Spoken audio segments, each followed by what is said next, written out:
Je crois que l'une des paroles les plus puissantes qu'elle a eues par rapport à moi, envers moi et pour notre couple, ça a été « Je trace mon chemin. Si c'est avec toi, j'en serai très heureuse, mais si c'est sans toi, je le trace quand même. »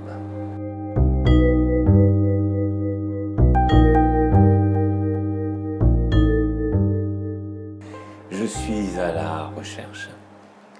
la recherche sans doute de moi-même, de l'humanité, de la divinité en moi. J'écris plusieurs ouvrages. J'ai écrit notamment avec Nicole, j'ai écrit un ouvrage qui s'appelle « Et si la vie voulait le meilleur pour nous ?» Et puis mon dernier livre s'appelle « Une autre façon d'aimer » qui est éponyme du nom du festival, donc Une autre façon d'aimer. Ce sont les épreuves de la vie qui nous ont fait nous intéresser à la fois aux autres et donc à essayer de mieux nous connaître nous-mêmes pour connaître l'autre. Voilà, je dois dire avec beaucoup d'humilité que c'est Nicole qui a toujours eu un pas devant, qui a fait le chemin.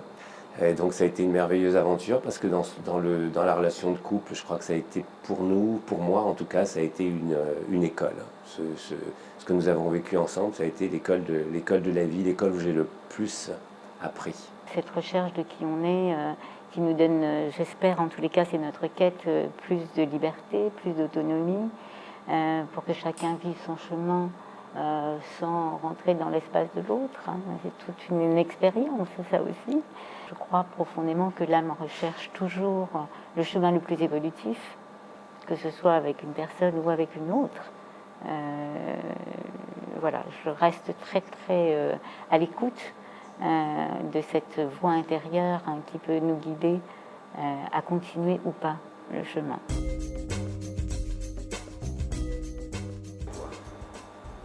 Pour moi, c'est l'évolution. C'est le mouvement. C'est le mouvement de la conscience, c'est l'évolution ensemble. C'est arriver à regarder dans la même direction, tout en gardant nos spécificités, notre singularité, mais à regarder dans la même direction. C'est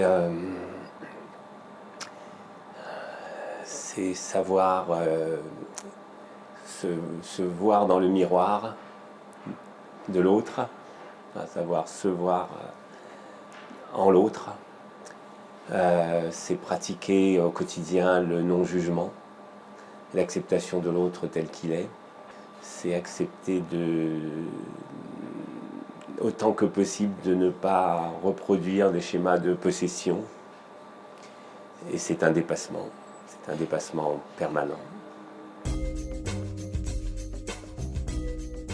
Au moment où j'ai commencé à faire un travail sur moi, ce qu'on appelle un travail sur soi, c'est-à-dire à la recherche de qui on est, je crois qu'au début, ça a été aussi une espèce de tremblement de terre dans notre couple, parce qu'il y en avait un qui commençait le chemin et l'autre pas. Mais je sentais que c'était tellement ma voix qu'un jour, j'ai dit à Jacques, écoute, de toute façon, c'est avec ou sans moi, mais c'est avec ou sans toi. Mais mon chemin, de toute façon, je ne pourrai jamais le quitter. Donc c'est oser suivre sa voix intérieure qui nous guide vers un épanouissement de qui on est, en tous les cas une connaissance. Ça a été pour moi d'une richesse considérable. C'est vrai qu'il y a eu le tremblement de terre pour moi lorsqu'elle est venue me dire ben voilà, je vais aller voir quelqu'un. Parce que je vais aller voir quelqu'un pour moi qui était tout jeune. C'était l'annonce d'une catastrophe, c'était elle va parler de moi. Ça a ouvert des périodes difficiles, très très très difficiles, et qu'on est arrivé au bout de quelques mois où moi je freinais des cas de fer par rapport à ce quelqu'un où j'ai senti que dans notre couple c'était ça passe ou ça casse, et que le moyen que ça passe c'était que je suive un chemin parallèle. Et ça a été effectivement déterminant dans notre parcours. Pour moi, la détermination, la patience, voilà, son accompagnement inconditionnel et son soutien. L'invitation au partage en toutes circonstances, qui a posé quelquefois bien des problèmes. Parce que j'étais pas forcément ouvert à partager tout le temps. Voilà. Mais vraiment l'invitation au partage de façon intense. C'est une grande qualité qui m'a fait bien avancer. L'amour de soi, c'est vrai qu'une question m'a souvent interpellé et je crois que je l'ai écrit dans une autre façon d'aimer. C'est ce désir que l'on peut avoir bien souvent d'être aimé sans s'aimer soi-même. Je crois vraiment que tout n'est pas établi parce qu'il y a des forces en nous et des forces vivantes en nous qui veulent aussi venir contrarier ce que disait Jacques, que nous sommes amour. Et que quelquefois il y a des contradictions en nous et que le tout est d'accepter ces contradictions pour mieux les dépasser. Et je crois que dans le quotidien, je crois qu'une autre façon d'aimer se conjugue beaucoup avec l'expérience au quotidien. Et que c'est dans ce quotidien-là que l'on va être de plus en plus challengé, on va dire défié. On va avoir un défi de rester fidèle à qui on est ou pas. Ou pas.